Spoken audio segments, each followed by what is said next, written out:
ಸಿಂಹ ರಾಶಿ 2026 ಆಗಸ್ಟ್ ತಿಂಗಳ ಮಹಾತಿರುವು. ನಮಸ್ಕಾರ ಸಮಸ್ತ ಸಿಂಹ ರಾಶಿಯ ಬಂಧುಗಳೇ, ನಮ್ಮ ಚಾನೆಲ್ಗೆ ನಿಮ್ಮೆಲ್ಲರಿಗೂ ಆತ್ಮೀಯ ಸ್ವಾಗತ. ಆ ಸೂರ್ಯದೇವನ ಕೃಪೆ ನಿಮ್ಮ ಮೇಲೆ ಸದಾ ಇರಲಿ ಎಂದು ಪ್ರಾರ್ಥಿಸುತ್ತಾ ಇವತ್ತಿನ ಈ ವಿಶೇಷ ವಿಡಿಯೋವನ್ನು ಆರಂಭಿಸೋಣ. ಸ್ನೇಹಿತರೆ, ಸಿಂಹ ರಾಶಿಯವರ ಪಾಲಿಗೆ 2026ನೇ ವರ್ಷವು ಅತ್ಯಂತ ಮಹತ್ವದ್ದು. ಅದರಲ್ಲೂ ಜುಲೈ 29ರಿಂದ ಆಗಸ್ಟ್ ತಿಂಗಳ ಅಂತ್ಯದವರೆಗೆ ನಡೆಯಲಿರುವ ಗ್ರಹಗಳ ಸಂಚಾರವು ನಿಮ್ಮ ಜೀವನದ ದಿಕ್ಕನ್ನೇ ಬದಲಿಸಬಹುದು. ಜುಲೈ 29ರಂದು ಶುಕ್ರ ಮತ್ತು ಮಂಗಳ ಗ್ರಹಗಳು 90 ಡಿಗ್ರಿ ಕೋನದಲ್ಲಿ ಸಂಧಿಸಿ ಶಕ್ತಿಶಾಲಿ ಕೇಂದ್ರ ಯೋಗವನ್ನು ರೂಪಿಸಿವೆ. ಈ ಯೋಗದಿಂದ ಸಿಂಹ ರಾಶಿಯವರಿಗೆ ಸಿಗಲಿರುವ ಲಾಭಗಳೇನು? ಆಗಸ್ಟ್ 17ರಂದು ನಿಮ್ಮ ರಾಶಿಯ ಅಧಿಪತಿ ಸೂರ್ಯನು ಸ್ವಗೃಹಕ್ಕೆ ಬಂದಾಗ ಉಂಟಾಗುವ ಬದಲಾವಣೆಗಳೇನು? ನಿಮ್ಮ ವೃತ್ತಿ, ಹಣಕಾಸು ಮತ್ತು ಆರೋಗ್ಯದ ಮೇಲೆ ಇದರ ಪ್ರಭಾವ ಹೇಗಿರುತ್ತದೆ? ಈ ಎಲ್ಲಾ ಪ್ರಶ್ನೆಗಳಿಗೆ ಇವತ್ತಿನ ಈ ವಿಶೇಷ ವಿಡಿಯೋದಲ್ಲಿ ನಾವು ಅತ್ಯಂತ ಸರಳವಾಗಿ ಮತ್ತು ವಿವರವಾಗಿ ಉತ್ತರ ನೀಡಲಿದ್ದೇವೆ.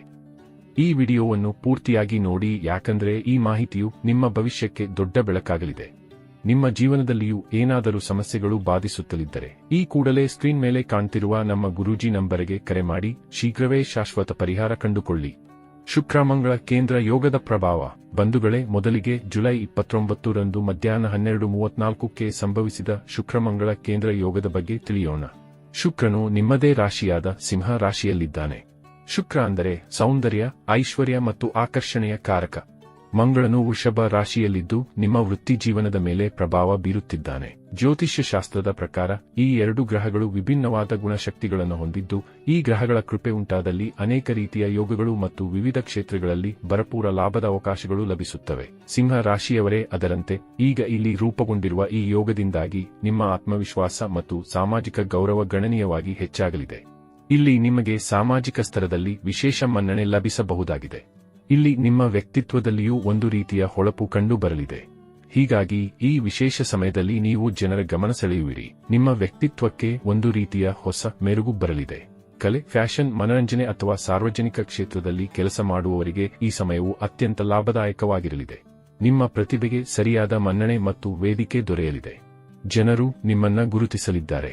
ವಿಶೇಷವಾಗಿ ಇಲ್ಲಿ ನೌಕಸ್ತರ ಜಾತಕದವರಿಗೆ ಕಾರ್ಯಸ್ಥಳದಲ್ಲಿ ಉತ್ತಮ ಸ್ಪಂದನೆ ದೊರೆಯುವುದರ ಜೊತೆಗೆ ಹಿರಿಯ ಅಧಿಕಾರಿಗಳ ಗಮನ ನಿಮ್ಮ ಕಡೆಗೆ ಹರಿಯಲಿದೆ. ಆಗಸ್ಟ್ 17ರವರೆಗಿನ ತಯಾರಿ ಮತ್ತು ಎಚ್ಚರಿಕೆ. ಸಿಂಹರಾಶಿಯ ಬಂಧುಗಳೇ, ಆಗಸ್ಟ್ 17ರವರೆಗೆ ಸೂರ್ಯದೇವನು ನಿಮ್ಮ ರಾಶಿಯಿಂದ 12ನೇ ಮನೆಯಲ್ಲಿ ಕರ್ಕಾಟಕ ಸಂಚರಿಸುತ್ತಿದ್ದಾನೆ. 12ನೇ ಮನೆ ಎಂದರೆ ಖರ್ಚು ಮತ್ತು ಗುಪ್ತ ವಿಷಯಗಳ ಮನೆ. ಆದ್ದರಿಂದ ಈ ಅವಧಿಯಲ್ಲಿ ಖರ್ಚಿನ ಮೇಲೆ ನಿಯಂತ್ರಣವಿರಲಿ. ಅನಗತ್ಯ ಖರ್ಚುಗಳು ನಿಮ್ಮನ್ನು ಕಾಡಬಹುದು. 12ನೇ ಮನೆಯ ಸೂರ್ಯನು ವಿದೇಶಿ ಪ್ರಯಾಣ ಅಥವಾ ಆನ್ಲೈನ್ ವ್ಯವಹಾರಗಳಿಗೆ ಅನುಕೂಲಕರವಾಗಿದ್ದರೂ ಕೈಯಲ್ಲಿರುವ ಹಣವನ್ನು ಉಳಿಸುವುದು ಸವಾಲಾಗಬಹುದು. ಇಲ್ಲಿ ನೀವು ಕೊಂಚ ಜಾಣತನ ಪ್ರದರ್ಶನ ಮಾಡಬೇಕಾಗುವುದು.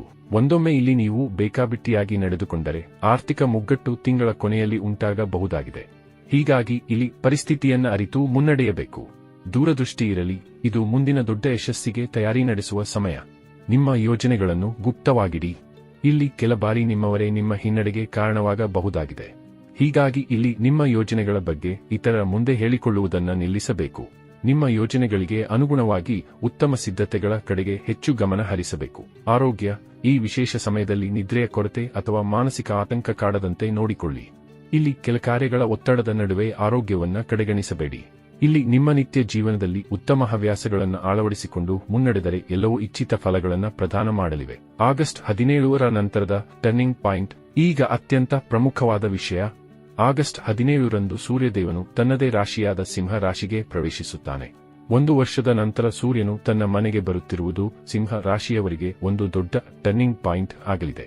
ಲೀಡರ್ಶಿಪ್. ನಿಮ್ಮಲ್ಲಿ ಅಡಗಿದ್ದ ನಾಯಕತ್ವದ ಗುಣಗಳು ಹೊರಬರಲಿವೆ. ಉದ್ಯೋಗದಲ್ಲಿ ಬಡ್ತಿ ಅಥವಾ ದೊಡ್ಡ ಜವಾಬ್ದಾರಿಗಳು ನಿಮಗೆ ಸಿಗಬಹುದು. ಗೌರವ ವೃದ್ಧಿ. ಸಮಾಜದಲ್ಲಿ ಮತ್ತು ಕಚೇರಿಯಲ್ಲಿ ನಿಮ್ಮ ಮಾತಿಗೆ ಬೆಲೆ ಹೆಚ್ಚಾಗುತ್ತದೆ. ನೀವು ತೆಗೆದುಕೊಂಡ ನಿರ್ಧಾರಗಳು ಎಲ್ಲರಿಗೂ ಮೆಚ್ಚುಗೆಯಾಗುತ್ತವೆ. ಒಂದು ಎಚ್ಚರಿಕೆ: ಅಧಿಕಾರ ಬಂದಾಗ ಅಹಂಕಾರ ಬರಬಾರದು. ನೀವು ಸೌಮ್ಯವಾಗಿ ವರ್ತಿಸಿದರೆ ಮಾತ್ರ ಈ ಯಶಸ್ಸನ್ನು ಉಳಿಸಿಕೊಳ್ಳಲು ಸಾಧ್ಯ.